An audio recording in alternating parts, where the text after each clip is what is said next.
What's up, good people? Welcome back to more of this Black Media Mayhem. You see the title, you see the thumbnail, you see what's already going on with Monique and DL Hughley. We sorted it all out from beginning to end, all the so-called receipts as they're calling it. We sorted it all out, but to get down all the way down to the bottom of it, see what's exactly going on, reach a conclusion, give my final answer on this thing.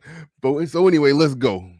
It started out with Monique going off on stage about DL Hughley. She called him all kinds of names, said DL stand for he was on the DL, called him gay, called him all kind of stuff, insulted his wife, said all kind of bad things about him over a contract dispute because she thought that she was supposed to be the headliner of the show. And she pulled receipts, she threw her Oscar in his face. DL Hughley offered an initial response where he said all you got to do is check the orders of the names on the ticket stubs, and he went on to say that he decided to work with Monique. He just went under the assumption that Tyler Perry was wrong, Oprah was wrong, Charlamagne the God was wrong, Lee Daniels was wrong, Netflix was wrong, basically making an argument that if everybody else is the problem, then maybe it's you that's the problem. Monique responded to that by simply pointing out that if DL Hughley had to go to ticket stubs, that means he didn't have a contract saying that he was the headliner. She said she has the contract to show that she is the headliner. So she said, unless DL Hughley can produce that, he has nothing. So then DL Hughley then produced something. He produced a deal memo and a show schedule that shows that he is the headliner of the show, that he's the highest paid artist on the show, and that he's the artist who approves the lineup of the show, and he is closing the show. He produced documentation that basically showed that he was the HNIC. That's what he showed. That's what he produced.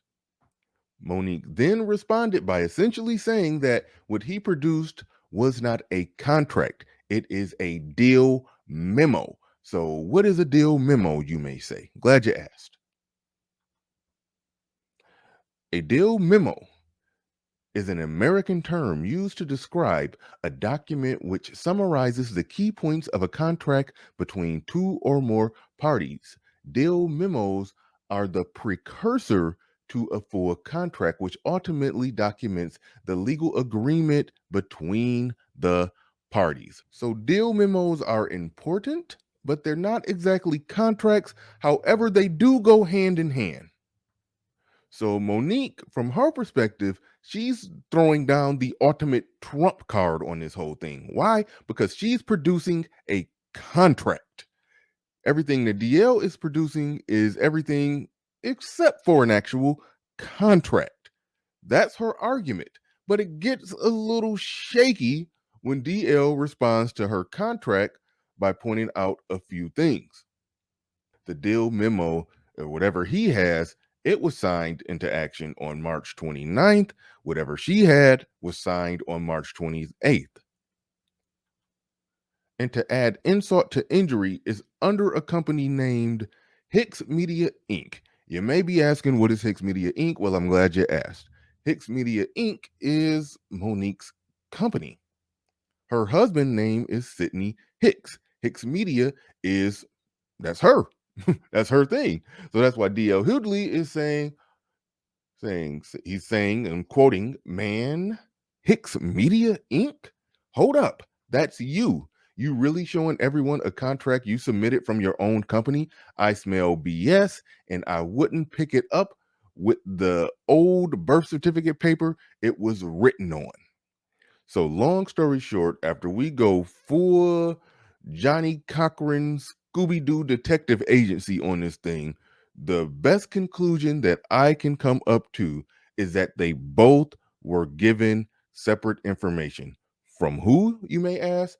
I'm going to call it and say that it was a janky promoter in Detroit who wanted to get the event to go down. The only way that he can get the event to go down is if they both showed up thinking they were the headliner, because they both said they're not doing the event unless they're the headliner. So he let Monique believe that she was the headliner, and he let DL believe that he was the headliner. Both of them showed up with some type of evidence to show that they were supposed to be headlining that show, because the janky Detroit promoter basically said that If I can't get either one of them there, I don't have a show. If I do some janky stuff and get both of them there, I might have a show. So let me do what I have to do to get both of them in the building by telling both of them that, yes, you are the headliner. And then hopefully they show up and sort it out. And sort it out they did, with Monique going on stage and going on some tirade against DL Hughley, who I don't even think is the one who she should have been mad at. Yes, she had her contract. Yes, she thought she was supposed to be the headliner. But if DL Hughley also thought that he was supposed to be the headliner, and he had his information and documentation to show that as well, then that means that there is a middleman playing both sides from the middle that has this all blowing up. A blow up that could have been handled behind the scenes.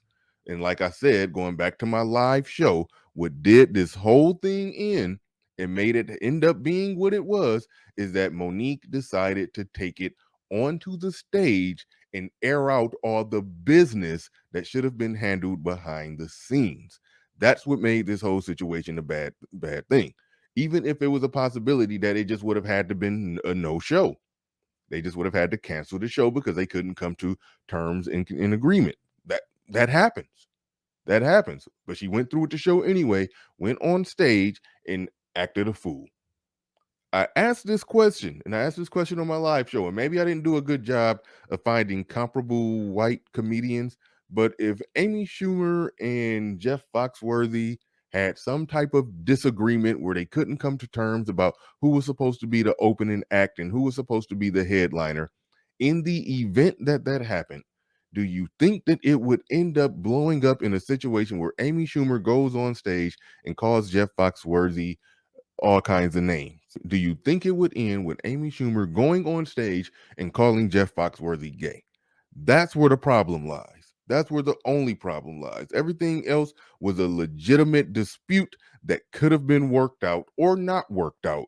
And we didn't even have to know about none of this. But that's my take on it. That's my another run through this Black Media Mayhem. Thank you for coming on in. Make sure you hit the like button, like, share, subscribe, all of that good stuff. You know what to do. And with that said, we are out of here. Peace.